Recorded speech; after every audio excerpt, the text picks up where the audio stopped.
प्रिय विद्यार्थियों, agree help jet institute के ई प्लेटफॉर्म पर आपका हार्दिक स्वागत है। आज हम एनिमल हस्बेंड्री के टॉप 20 ऑब्जेक्टिव क्वेश्चन का सॉल्यूशन करेंगे। बहुत ही शानदार क्वेश्चन है। प्रतियोगी परीक्षाओं की तैयारी करने वाले बच्चों के लिए अति महत्वपूर्ण ये क्वेश्चन है।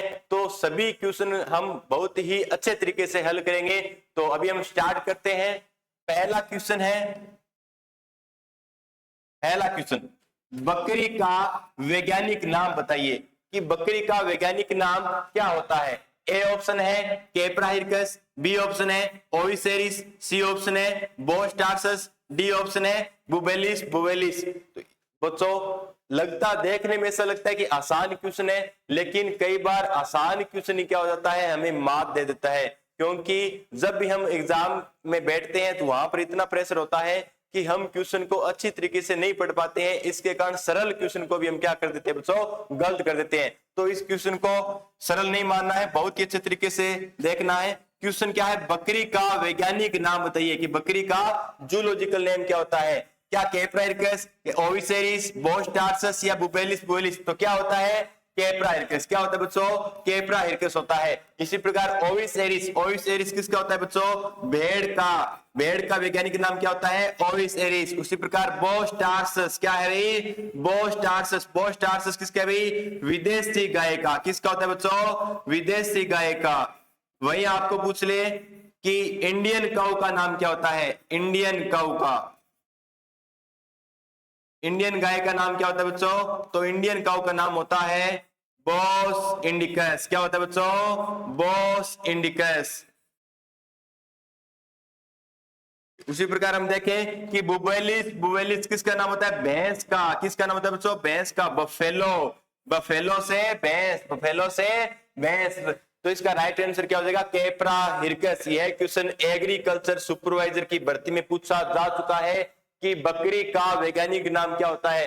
कई बार बच्चों कैप्रा होता है, कई बार यहाँ पर कपरा भी लिखा हुआ आता है। दूसरी बात इसी से रिलेट में आपको एक और बता देता हूं कि बकरी के दुग्ध में दुर्गंध का कारण क्या होता है। तो क्या कारण होता है बच्चों, कैप्री कमल। क्या होता है बच्चों, कैप्री कमल। याद कैसे रखेंगे, बकरी का नाम क्या होता है, बकरी का वैज्ञानिक नाम होता है कैप्रा हिरकस। क्या नाम होता है भाई, कैप्रा हिरकस। उसी से याद रखेंगे, बकरी के दुग्ध में दुर्गंध का कारण होता है कैप्री कमल। नेक्स्ट क्वेश्चन की ओर हम चलते हैं। भेड़ में प्रजनन की क्रिया को कहते हैं, यानी कि भेड़ में जो प्रजनन की क्रिया होती है उसको क्या कहते हैं। देखो बच्चों, ये जो नाम है ना प्रजनन, इसको अन्य नाम से भी यहाँ पर कई बार अलग अलग नाम दिया जाता है।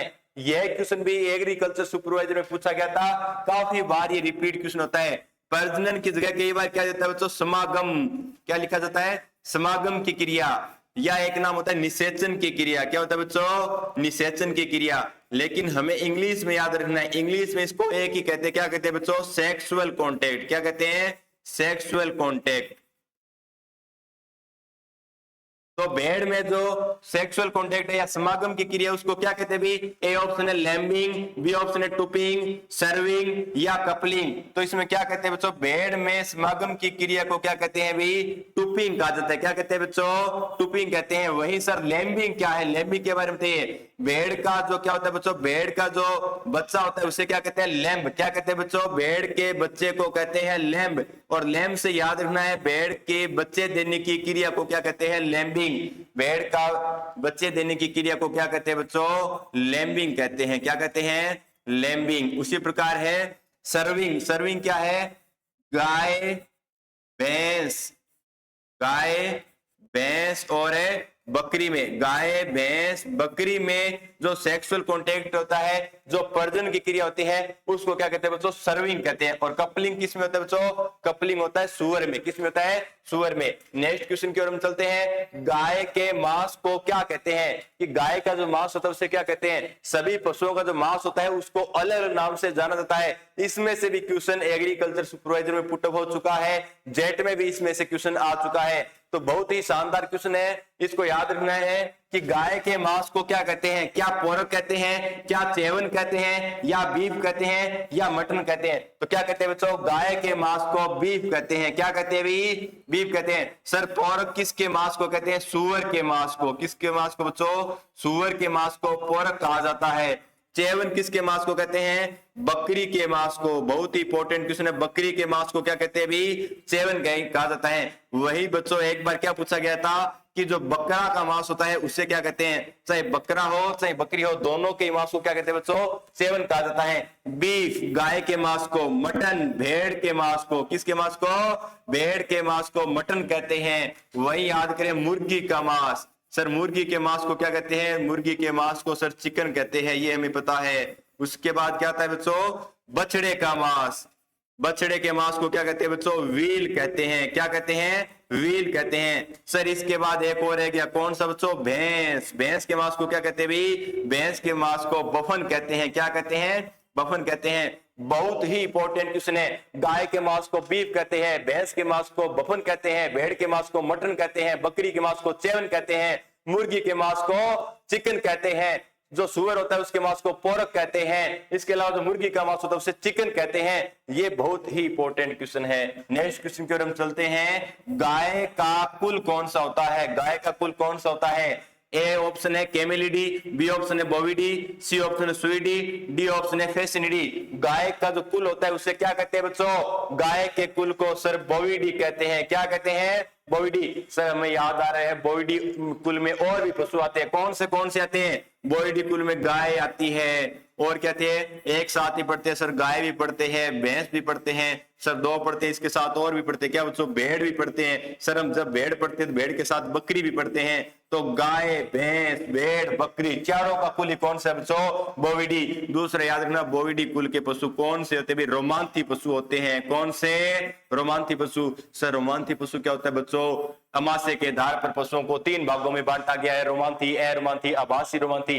रोमांथी पशु वह होते हैं जो जुगाली करते हैं, अरोमांथी पशु वह होते हैं जो जुगाली नहीं करते। तो रोमांथी पशु में कौन से आते हैं? गाय भैंस भेड़ बकरी। सर कैमेलिडी, सर ऊंट को कहते हैं कैमल। क्या कहते हैं? कैमल। उसी से याद रखना है, ऊंट का कुल होता है कैमेलिडी। क्या होता है बच्चों? कैमेलिडी। सर सुइडी, ऐसा लग रहा है सुअर का नाम है, तो सुअर का कुल होता है सुइडी। बहुत ही शानदार क्वेश्चन है, एनिमल हस्बेंड्री के बहुत ही अच्छे क्वेश्चन है। जब भी क्वेश्चन आएंगे इतने लेवल के आएंगे कि हमें एक एक क्वेश्चन को बहुत ही अच्छे तरीके से देखना है। नेक्स्ट क्वेश्चन की ओर हम बात करते हैं। भेड़ का गर्भकाल कितने दिन का होता है? ऐसा कोई एग्जाम नहीं है जिसमें ये क्वेश्चन नहीं पूछा गया हो कि कोई भी जैसे एक पशु ले लेगा, चाहे गाय भैंस भेड़ बकरी ऊंट, इनका गर्भकाल न पूछे। एग्जामिनर जब भी एग्जाम में बनाने बैठता है, चाहे जेट का हो, सीयूईटी का हो, एग्रीकल्चर सुपरवाइजर का हो, डबलएओ का हो, गर्भकाल में से एक क्वेश्चन 100% देने की संभावना रहती है। तो अब इसमें क्या पूछा है कि भेड़ का गर्भकाल कितने दिन का होता है? A option 150, B option 282, C option 310, D option 147। देखो बच्चों जल्दबाजी नहीं करनी है। जब भी आप एग्जाम में बैठते हो, एग्जाम को पढ़ते हो, कोई भी क्वेश्चन आप जब भी पढ़ते हो उसको पूरा पढ़ना है। ऐसा नहीं है कि आपने क्वेश्चन को जल्दबाजी में पढ़ा और पहले ऑप्शन पर ही टिक कर दिया। नहीं बच्चों, यह सबसे बड़ी गलती होती है। तैयारी सभी एक समान करते हैं, सभी के पास उतना ही टाइम होता है, उतनी जगह वह तैयारी करते हैं, लेकिन मार कहां खा जाते हैं? एग्जाम सेंटर में। क्यों? क्योंकि जल्दबाजी कर लेते हैं। हमें जल्दबाजी नहीं करनी है, हमारी तैयारी बहुत अच्छी की हुई है। तो देखो बच्चों, भेड़ का गर्भकाल कितने दिन का होता है? क्या 150, 282, 310, 147? पहले तो क्वेश्चन को करने का तरीका समझो। सर भेड़ का पढ़ा हुआ है, 282 नहीं होगा, 310 नहीं होगा, सर अब 150 होगा या 147? तो राइट आंसर क्या हो जाएगा बच्चों? 4। भेड़ का गर्भकाल 147 से 148 दिन होता है, बकरी का गर्भकाल 150 दिन का होता है। सर 282 किसका होता है? तो बच्चों गाय का। किसका? गाय का। दूसरा याद रखना, 282 को क्या लिख कर देता है? 9 माह 9 दिन भी लिख कर दे सकता है। 9 माह 9 दिन भी लिख कर दे सकता है। सर 310 भी पढ़ा हुआ है, 310 किसका होता है? भैंस का। बच्चों किसका होता है? भैंस का गर्भकाल। सर इसको 9 माह 9 दिन कहा, तो भैंस के गर्भकाल को भी इसी प्रकार दे सकता है। हाँ बच्चों जरूर दे सकता है। क्या देगा? 10 माह 10 दिन। सर ये तो हमारे याद हो गया, 10 माह 10 दिन। उसी प्रकार याद रखना हो। सर ऊंटनी का भी गर्भकाल बता दो। ऊंटनी का गर्भकाल बच्चों 390 से 410 दिन का होता है। भूलना नहीं है, एग्जाम की दृष्टि से अति महत्वपूर्ण क्वेश्चन है। नेक्स्ट क्वेश्चन की ओर हम चलते हैं।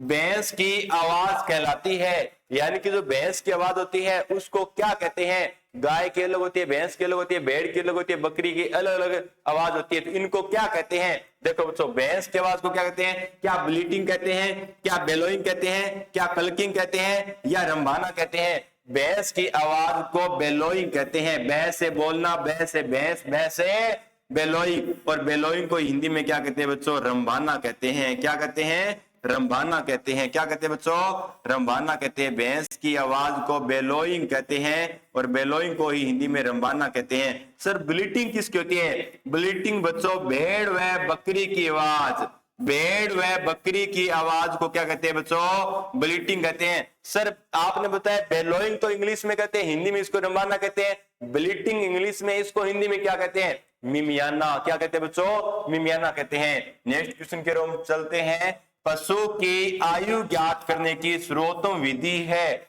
देखो बच्चों, जब भी आप एनिमल हस्बेंड्री पढ़ते हो, इसमें जहां भी आपको लगे कि सर्वोत्तम विधि, चाहे कोई भी विधि हो, सर्वोत्तम जहां पर नाम लिख देना, उसको आप 100% याद करना है। क्यों याद करना है? क्योंकि इसमें से एक क्वेश्चन जरूर देता है। जैसे कि क्या देखा आपको कि पशु की आयु ज्ञात करने की सर्वोत्तम विधि है, और क्या देखा कि पशु की चयन की सर्वोत्तम विधि है, पशु के दुग्ध दोहन की सर्वोत्तम विधि है, पशुओं को बांधने की सर्वोत्तम विधि है।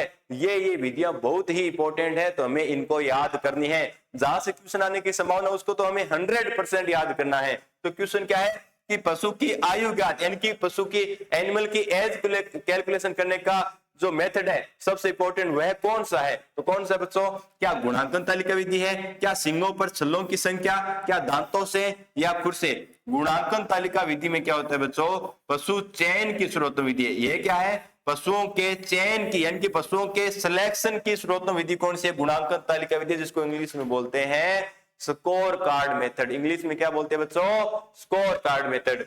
सिंगों पर छल्लों की संख्या से पशुओं की आयु ज्ञात की जाती है, दांतों से भी की जाती है, खुर से भी की जाती है। तो अब इसमें क्या पूछा है? पशु की आयु ज्ञात करने की सर्वोत्तम विधि कौन सी है? तो कौन सी है बच्चों? दी बेस्ट कौन सी है? दांतों द्वारा। कौन सी बच्चों? दांतों द्वारा। अगर आपको पूछ ले कि दांतों में भी कौन से दांतों द्वारा मुख्यतः पशु की आयु ज्ञात करनी है, चाहे कितने भी लेवल का क्वेश्चन आ जाए, हमें एक एक क्वेश्चन को अच्छे तरीके से पढ़ना है। तो कौन से दांतों द्वारा बच्चों? कर्तन दांतों द्वारा। कौन से दांत? कर्तन। कई बार एग्जामिनर क्या देगा? ज्यादा लेवल का बनाएगा, क्या लिखेगा? कर्तन को इंसाइजर लिख देगा। क्या लिखेगा? इंसाइजर। क्योंकि इंसाइजर को क्या कहते हैं? कर्तन दांत कहते हैं। दूसरी बात, सर आपने बताया कि पशु की आयु ज्ञात करने का सर्वोत्तम तरीका पशु की दांतों को देखकर की जाती है। फिर आपने बताया कि मुख्यतः जो आयु ज्ञात करने के लिए कर्तन दांत या इंसाइजर दांत को देखा जाता है। तो सर इंसाइजर दांत की एक मुख्य विशेषता और बताओ। तो बच्चों, गाय, भैंस, भेड़, बकरी में यह केवल है, केवल और केवल निचले जबड़े में ही पाए जाते हैं, ऊपरी जबड़े में यह नहीं होते हैं। ऊपरी जबड़े में इनकी जगह डेंटल पैड होती है। नेक्स्ट क्वेश्चन की हम चलते हैं। ऊंट में दांतों की संख्या होती है। यह क्वेश्चन एग्रीकल्चर सुपरवाइजर की भर्ती 2021 में पूछा गया था कि ऊंट में दांतों की संख्या कितनी होती है। सभी का यह क्वेश्चन गलत हुआ था। तो देखिए कितनी होती है? क्या 32 होती है, 34 होती है, 30 होती है, 20 होती है? तो कितनी होती है? ऊंट में दांतों की संख्या 34 होती है। कितनी होती है बच्चों? 34 होती है। सर 32 किस में होती है? तो 32 बच्चों गाय में होती है, भैंस में होती है, भेड़ में होती है और बकरी में होती है। गाय, भैंस, भेड़, बकरी में दांतों की संख्या 32 होती है, ऊंट में 34 होती है। वहीं अगर हम बात करें सर खरगोश में कितनी होती है, तो खरगोश में बच्चों दांतों की संख्या कितनी होती है? खरगोश में दांतों की संख्या 28 होती है। कितनी? 28। सर एक इसी प्रकार घोड़ा का भी आता है ना, घोड़े में कितने होते हैं दांत? हाँ बच्चों जरूर बताएंगे। घोड़े में कितने होते हैं? घोड़े में 40 से 42 होते हैं। कितने? 40 से 42 होते हैं। तो याद रखना है कि ऊंट में दांतों की संख्या 34 होती है, गाय, भैंस, भेड़, बकरी में 32 होती है, घोड़े में 40 से 42 होती है, खरगोश में 28 होती है। चाहे कहीं भी किसी भी प्रकार का क्वेश्चन आ जाए, गलत नहीं होना चाहिए। नेक्स्ट क्वेश्चन की हम चलते हैं। होलिस्टीन फ्रीजियन गाय का उद्गम स्थल है, यानी कि जो होलिस्टीन फ्रीजियन नस्ल है गाय की, उसका उत्पत्ति स्थान कहां से हुआ है? बहुत ही शानदार क्वेश्चन है। होलिस्टीन फ्रीजियन को क्या बोलते हैं? सर हमने नाम सुना है एचएफ। क्या सुना है? एचएफ, जिसको हम घर में बोलते हैं अमेरिकन, लेकिन अमेरिकन कोई भी नस्ल कभी नहीं होती है। होलिस्टीन फ्रीजियन का उद्गम स्थल क्या है? क्या जर्सी द्वीप है, स्विट्जरलैंड है, हॉलैंड है, स्कॉटलैंड है? तो बताइए कि होलिस्टीन फ्रीजियन का उद्गम स्थल क्या है? क्या है बच्चों? सर याद आ रहा है, या पहले ये है, इस है से याद रखेंगे हॉलैंड। क्या बच्चों? हॉलैंड आता है। और एक बार एग्जामिनर ने क्या कहा? हॉलैंड दिया ही नहीं, हॉलैंड की जगह उसने क्या दिया? नीदरलैंड। क्या दिया बच्चों? नीदरलैंड। तो गलत नहीं होना चाहिए। होलिस्टीन फ्रीजियन का उद्गम स्थल क्या है? हॉलैंड या नीदरलैंड होता है। सर स्कॉटलैंड भी किसी का होता है? जरूर बच्चों, किसका होता है? आयर सायर।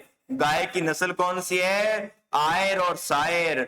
आयर सायर गाय की नस्ल है। सर जो भी शायरी गाता है वह व्यक्ति तो बहुत अच्छा होता है, हमें पसंद आती है।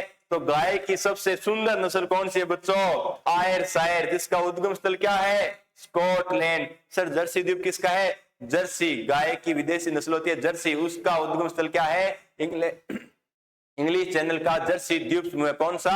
इंग्लिश चैनल का जर्सी द्वीप में। नेक्स्ट क्वेश्चन की हम चलते हैं। गर्दन मजबूत, चौड़ी छाती, सीधी पीठ गाय की किस नस्ल की प्रमुख विशेषता है? यानी कि गाय की ऐसी कौन सी नस्ल है जिसकी गर्दन मजबूत है, छाती चौड़ी है, पीठ मजबूत है? ऐसी कौन सी है? तो ऐसी सर कोई मारवाड़ में पाई जा सकती है, राजस्थान में, क्योंकि जो मारवाड़ के लोग होते हैं वह बाजरा खाते हैं, अच्छे हेल्थी होती है, तो वहां की नस्लें भी अच्छी होगी। तो कौन सी होगी? क्या सर कांकरेज होगी, साहिवाल होगी, थार पारकर होगी या नागौरी? तो कौन सी होती है बच्चों? नागौरी। और गायों की नस्ल में से जब भी कोई विशेषता का क्वेश्चन पूछे और इस क्वेश्चन को न दे तब तक वह एग्जाम पूरा नहीं माना जाता है, क्योंकि बहुत ही शानदार क्वेश्चन है। 3 या 4 बार ये रिपीट हो चुका है जेट एग्रीकल्चर सुपरवाइजर में। तो गर्दन मजबूत, चौड़ी छाती, सीधी पीठ गाय की किस नस्ल की विशेषता है बच्चों? नागौरी नस्ल की।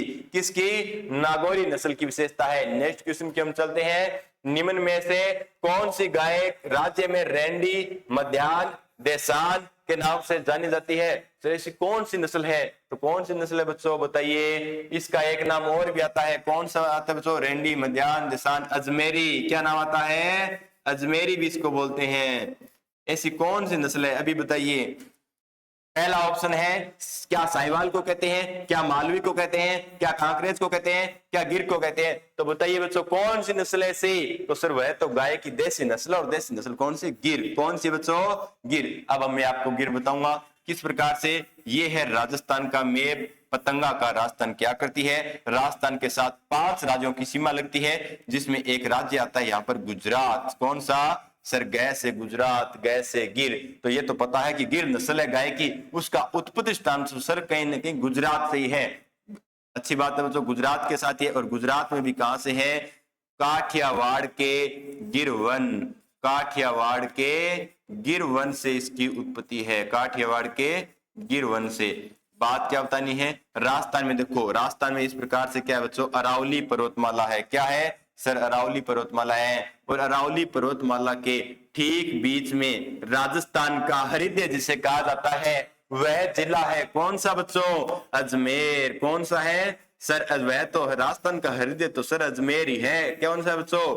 अजमेर है। और वहां पर क्या है सर? अजमेर में तो सर अरावली पर्वतमाला की पहाड़ियां हैं, और सर इतनी बड़ी पहाड़ी है, यहां से हमने गाय की नस्ल को गिराया। किसको? गिर को। किसको गिराया? गिर को। सर गिराने से याद हुआ गाय की नस्ल है गिर। तो गिर कहां पाई जाती है? राजस्थान में, अजमेर जिले में पाई जाती है। कभी भी क्वेश्चन आ जाए गलत नहीं होना चाहिए। सर इसका उत्पत्ति स्थान तो गुजरात के काठियावाड़ के गिरवन है। जरूर बच्चों, यहीं से एक नस्ल भैंस की और है जिसका उत्पत्ति स्थल है। कौन सी? सर जाफराबादी। कौन सी? जाफराबादी। वही नस्ल है ये भैंस की जिसको मिनी एलिफेंट कहते हैं। क्या कहते हैं? Mini elephant. Sir mini elephant, हाँ बच्चों, हाथी की तरह ये दिखती है, और हाथी का वजन क्या होता है? बहुत ज्यादा। तो भैंस की सबसे भारी नस्ल भी कौन सी है? जाफराबादी। सर मिनी एलिफेंट कहते हैं। हाँ बच्चों, इसमें गल कम्बल उपस्थित होती है। भैंस की कोई भी नस्ल में गल कम्बल नहीं होती, लेकिन जाफराबादी में गल कम्बल होती है। सर इतनी बात हमें बताइए। एक और नस्ल होती है किसकी? शेर की नस्ल। उसका भी उद्गम स्थल क्या है? काठियावाड़ के गिरवन है। सर काठियावाड़ के गिरवन में इतनी नस्लें हैं। हाँ बच्चों, गाय की गिर नस्ल, भैंस की जाफराबादी, शेर की एक नस्ल है। सर इतनी नस्ल है तो इनकी कहीं न कहीं एक कॉमन विशेषता है, वो आप बताइए वह विशेषता कौन सी है बच्चों? वह विशेषता है कि इनका माथा चौड़ा होता है। क्या होता है? क्योंकि वहां पर शेर पाया जा रहा है, माथा क्या होता है? चौड़ा, और क्या होता है? उभरा हुआ होता है। यह इनकी सामान्य विशेषता होती है। दूसरी बात, गाय की सर जो नस्ल है गिर, उसको राजस्थान में क्या कहा जाता है? रेंडी, अजमेरी, देसान, मध्यान। तो सर कई दूसरे देशों में इसको क्या कहा जाता है? एक हमने नाम और सुना है, क्या? बाहेमान। क्या कहा जाता है? बाहेमान। और यह कहां पर कहा जाता है? सर बै से बाहेमान, बै से ब्राजील, बै से ब्राजील। तो गाय की गिर नस्ल को ब्राजील में बाहेमान के नाम से जाना जाता है। कभी भी क्वेश्चन आ जाए गलत नहीं होना चाहिए। नेक्स्ट क्वेश्चन की ओर हम चलते हैं। सर्वाधिक वसा प्रतिशत किसके दुग्ध में होता है? बहुत ही इंपॉर्टेंट क्वेश्चन है। यह क्वेश्चन रिपीट हो चुका है कि सर्वाधिक वसा प्रतिशत होता है वो किसके दुग्ध में होता है? दो प्रकार से यहाँ क्वेश्चन बनता है। एक ये बनता है कि भैंस की कौन सी नस्ल के दूध में सर्वाधिक वसा प्रतिशत होता है, और एक ये होता है कि किसके कौन सा पशु जिसके दूध में सर्वाधिक वसा होती है। तो इसका ऑप्शन देखते हैं। ए ऑप्शन है जर्सी गाय, बी है थार पारकर गाय, सी है भेड़, और डी है ऊंटनी। तो पहले हमें क्वेश्चन को अच्छे तरीके से पढ़ना है, फिर उसके चारों ऑप्शन अच्छे तरीके से देखना है।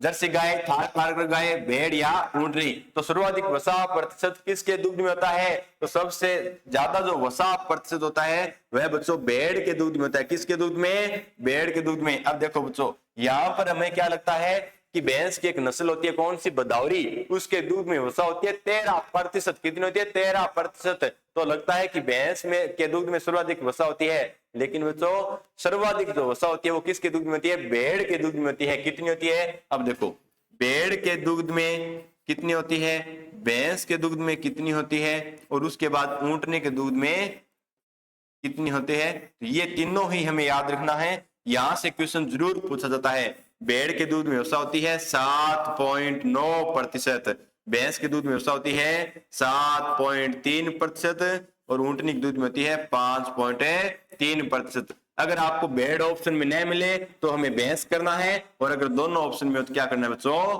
भेड़ करना है। सभी ऑब्जेक्टिव क्वेश्चन हमारी पूर्ण तैयारी पर ही निर्भर होते हैं बच्चों। जैसे कि मैं आपको पूछ लूं कि राजस्थान की राजधानी क्या है, तो आप क्या कह दोगे? एक बिना ऑप्शन देके कह दोगे कि सर राजस्थान की राजधानी जयपुर है। वही मैं आपको उदाहरण के तौर पर पूछ लूं कि केटकले मृदा का पीएच मान कितना होता है, तो इसमें आपको सोचना पड़ेगा कि सर 3 होता है या 5 होता है या 4 होता है या 7 होता है। तो वही बात है बच्चों कि अपनी जितनी भी हम तैयारी करें वह ऑब्जेक्टिव क्वेश्चन पर ही निर्भर होती है, क्योंकि हमने अगर इतनी प्रैक्टिस कर ली है तो एग्जाम फतेह करने में हमें कोई नहीं रोक सकता। नेक्स्ट क्वेश्चन की ओर हम चलते हैं। दूध में पाई जाने वाली प्रोटीन कहलाती है, यानी कि दूध में पाई जाने वाली प्रोटीन होती है उसको क्या कहते हैं? पहला ऑप्शन है, क्या कैसीन कहते हैं, क्या ग्लूटीन कहते हैं, या राइसिन कहते हैं, या ग्लोबुमिन कहते हैं। तो आपका पढ़ा हुआ तो इसका आंसर दो। क्या कहते हैं भी? दूध में पाई जाने वाली प्रोटीन को क्या कहते हैं? सर ये तो हम बता देंगे, दूध में पाई जाने वाली प्रोटीन को कैसीन कहते हैं। क्या कहते हैं बच्चों? कैसीन कहते हैं। सर हमें याद आ रहा है कि दूध का सफेद रंग, दूध का सफेद रंग किसके कारण होता है भाई? दूध का सफेद रंग सर कैसीन के कारण ही होता है। और दूध में कैसीन कितनी पाई जाती है? 80% पाई जाती है। ये भी याद रखना है। नेक्स्ट क्वेश्चन की ओर हम चलते हैं। पशुओं में कैल्शियम की कमी से होने वाला रोग है, यानी कि पशुओं में ऐसा कौन सा रोग है जो कैल्शियम की कमी के कारण होता है? वह कौन सा है? पहला ऑप्शन है मिलक फीवर, दूसरा ऑप्शन है थनैला रोग, तीसरा है गिल्टी, और फोर्थ है आफरा। तो बताइए ऐसा कौन सा रोग है पशुओं में जो कैल्शियम की कमी के कारण होता है? क्या मिल्क फीवर है, थनैला है, गिल्टी है, आफरा है? बताइए कौन सा है? सर ये तो हमें पता है मिल्क फीवर, क्योंकि दूध में सबसे ज्यादा क्या होता है? सर दूध हम पीते हैं तो दूध से हमें कैल्शियम मिलता है, और यही रोग हो सकता है मिल्क फीवर। तो कैल्शियम की कमी के कारण कौन सा रोग होता है? Milk fever. बच्चों इसको हिंदी में क्या बोलते हैं? मिल्क को बोलते हैं दुग्ध। क्या बोलते हैं? दुग्ध। और फीवर मतलब होता है जवर, तो इसको दुग्ध जवर भी बोलते हैं। सर ये इतना इंपॉर्टेंट क्वेश्चन क्यों है बच्चों? बहुत इंपॉर्टेंट क्वेश्चन है ये, मिल्क फीवर। जब ये क्वेश्चन आप सही करके आओगे ना तब आप प्लस पॉइंट में होगे। मिल्क फीवर इतना इंपॉर्टेंट क्यों है? देखो बच्चों नाम क्या है? जवर। सर जवर यानी कि हमारी जो ताप यानी कि बुखार हो जाती है उसे कहते हैं? हाँ बच्चों, जवर उसे ही कहते हैं। सर जब हमें बुखार होगी तो हमारे शरीर का तापमान बढ़ेगा, उसी प्रकार सर पशु में भी शरीर का तापमान बढ़ेगा? नहीं बच्चों, यही तो इसकी विशेषता है कि ऐसा कौन सा रोग है जिसमें पशु के शरीर का तापमान बढ़ने की अपेक्षा गिर जाता है, तो वह कौन सा रोग है? Milk fever. यह एकमात्र ऐसा रोग है जिसमें पशु के शरीर का तापमान बढ़ने की अपेक्षा गिर जाता है। वह कौन सा बच्चों? Milk fever. कैल्शियम की कमी के कारण होता है। सर थनैला रोग को क्या कहते हैं बच्चों? मेस्टाइटिस। क्या बोलते हैं? मेस्टाइटिस। इसके लिए कौन सा परीक्षण किया जाता है? थनैला रोग के लिए कौन सा परीक्षण भाई? Strip cup. कौन सा? स्ट्रिप कप टेस्ट किया जाता है।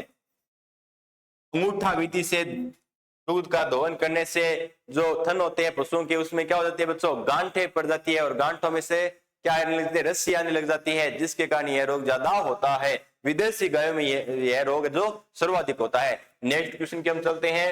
खुरपका मुंह पंखा रोग में पैर धोने हेतु फुट बाथ में काम आता है। बहुत ही इंपॉर्टेंट क्वेश्चन है। ऐसा कोई एग्जाम नहीं है जिसमें खुरपक्का मुंह पक्का से क्वेश्चन न पूछे, चाहे जेट का हो, चाहे सीयूईटी का हो, एग्रीकल्चर सुपरवाइजर का हो, डब्ल्यू का हो, कोई भी एग्रीकल्चर से संबंधित एग्जाम हो, खुरपक्का मुंह पक्का से एक क्वेश्चन जरूर देता है। सर खुरपक्का मुंह पक्का इंग्लिश में क्या बोलते हैं बच्चों? एफएमडी। ये तो नाम सुना है? हाँ सर, ये तो हमने नाम सुना है, एफएमडी कहते हैं इसको। क्या बोलते हैं? एफएमडी। सर इसकी फुल फॉर्म क्या होती है? Foot and mouth disease. क्या बोलते हैं? Foot and mouth disease. Sir इसका नाम ऐसा कैसे है? तो बच्चों ऐसा नाम इसलिए है कि पशु के पहले तो फूट यानी कि पहले तो पशु के पैरों में छाले पड़ जाते हैं, और छाले पड़ने के बाद वह क्या करता है? मुंह की लार से उसको चाटता है। उसके कारण क्या होता है? वह छाले हैं पशु के मुंह में हो जाते हैं। तो इसलिए पहले कहां पर होते हैं? पैर में, उसके बाद मुंह में होते हैं। इसलिए इसका नाम क्या पड़ा? Foot and mouth disease, FMD रोग इसको कहते हैं। सर इसकी और विशेषता क्या है बच्चों? याद रखना, यह रोग किसके द्वारा फैलता है? वायरस के द्वारा। किसके द्वारा? वायरस के द्वारा। और आपको यही पूछेगा कि निम्न में से वायरस जनित रोग है या नहीं है, बस यही क्वेश्चन बार बार पूछा जाता है। तो दो ही नाम याद रखना, एक तो एफएमडी और एक आरपी, रिंडरपेस्ट। और कौन सा होता है? रिंडरपेस्ट। ये दो रोग मुख्यतः याद रखना कि वायरस द्वारा ही फैलते हैं। लगभग जो बाकी के रोग है बैक्टीरिया द्वारा फैलते हैं। तो खुरपक्का मुंह पक्का रोग में पैर धोने हेतु फुट बाथ में काम आता है। क्या आयोडीन काम आता है? नीला तोता काम आता है? तारपीन का तेल आता है? या फिनोइस आता है? तो क्या आता है बच्चों? तो क्या आता है? नीला तोता। क्या आता है? नीला तोता। सर ये नीले रंग का होता है, कणदार पदार्थ होता है। इसका 1% घोल काम में आता है। क्या काम आता है बच्चों? 1% घोल काम में आता है। सर और इसके क्या है? इसको कॉपर सल्फेट भी बोलते हैं। सर नीला तोता को और भी नाम होता है? हाँ बच्चों, आपको क्या लिख कर देगा? Copper sulphate. ये भी लिख कर दे सकता है, कॉपर है सल्फेट। तो हमें तो सभी ओर से याद करना है ना। नीला तोता को क्या बोलते हैं बच्चों? कॉपर सल्फेट कहते हैं। इसका 1% घोल काम में लिया जाता है। सर फिनोइस क्या होता है? तारपीन का तेल बच्चों मालिश करने के काम आता है। किस काम आता है बच्चों? मालिश करने के लिए। सर फिनोइस क्या होता है? इसका दूसरा नाम होता है बच्चों फिनोक्थाइजीन। क्या होता है? फिनोक्थाइजीन नाम होता है दूसरा। ये नींबू जैसा पीला होता है। कैसा होता है? नींबू जैसा पीला होता है। नींबू जैसा पीला होता है। नेक्स्ट क्वेश्चन की हम चलते हैं। साइलेज में नमी की मात्रा होती है। बहुत ही शानदार क्वेश्चन है बच्चों। जब भी क्वेश्चन आते हैं ना साइलेज और है, साइलेज और है से एक क्वेश्चन 100% आता है। क्या पूछेगा? या तो पूछेगा साइलेज में नमी या शुष्क पदार्थ की मात्रा, या पूछेगा हे में नमी या हे में शुष्क पदार्थ की मात्रा। तो साइलेज में नमी की मात्रा कितनी होती है बच्चों? क्या 60 से 70% होती है? 10 से 20, 30 से 40% या 20 से 30%? कितनी होती है बताइए? तो साइलेज में नमी की जो मात्रा होती है वो 60 से 70% होती है। याद रखना, एक होती है साइलेज। क्या होती है? साइलेज। एक होती है हे, दो होती है, ठीक है ना। और दोनों ही क्या है? हरे चारे को संरक्षित करने की विधि होती है। साइलेज में आपको क्या पूछेगा? एक तो नमी और एक क्या पूछेगा? ड्राई मटेरियल यानी कि शुष्क पदार्थ। बस दोनों ही याद रखने हैं क्योंकि यहीं से क्वेश्चन पूछा जाता है। तो कितनी साइलेज में नमी कितनी होती है, लगभग 60 से 65% नमी होनी चाहिए और 30 से 50% इसमें क्या होना चाहिए बच्चों, शुष्क पदार्थ होना चाहिए। हे में नमी कितनी होनी चाहिए, तो हे में 14 से 15% नमी होनी चाहिए। वही हम बात करें तो 85 से 90% इसमें शुष्क पदार्थ होना चाहिए। साइलेज बनने में कितना समय लगता है सर, 90 दिन लगता है, 3 माह का समय लगता है, या इसको हम 12 सप्ताह भी कह सकते हैं। इतने ही क्वेश्चन पूछे जाते हैं। सबसे अच्छी साइलेज किसकी बनती है, जिसमें कार्बोहाइड्रेट की मात्रा, जिन फसलों में कार्बोहाइड्रेट की मात्रा ज्यादा होती है उनकी साइलेज अच्छी बनती है, जैसे कि मक्का है, ज्वार है, बाजरा है। नेक्स्ट क्वेश्चन की हम चलते हैं। मुर्गी के शरीर का तापमान होता है, यानी कि जो मुर्गी का शरीर होता है उसका तापमान कितना होता है, तो कितना होता है बच्चों, क्या 98.2 डिग्री फ़ारेनहाइट होता है, क्या 102 डिग्री फ़ारेनहाइट होता है, क्या 106 डिग्री फ़ारेनहाइट होता है, क्या 65 डिग्री फ़ारेनहाइट होता है।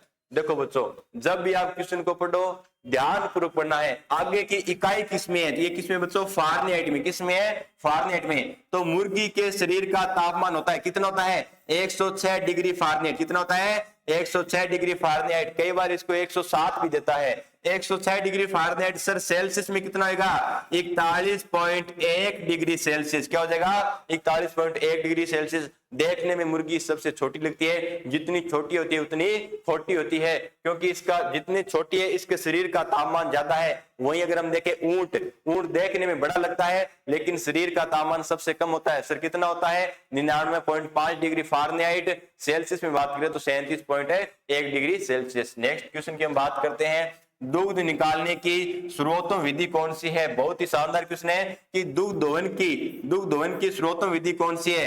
Fisting, striping, नकलिंग, Suckling. सर हमने तो अभी तक पढ़ा था कि दूध दोहन में विधि पढ़ी थी पूर्ण हस्त विधि, अंगूठा विधि, या हमने पढ़ा था सर चुटकी विधि। आपने तो कोई और ही नाम दे दिया। हाँ बच्चों, इसी प्रकार से क्वेश्चन आते हैं।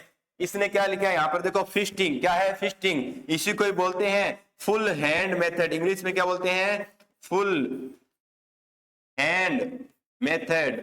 सर हिंदी में बताइए, हिंदी में बोलते हैं उसको पूर्ण हस्त विधि। क्या बोलते हैं, पूर्ण हस्त विधि। स्ट्रिपिंग, इसको बोलते हैं चुटकी विधि। क्या बोलते हैं, चुटकी विधि।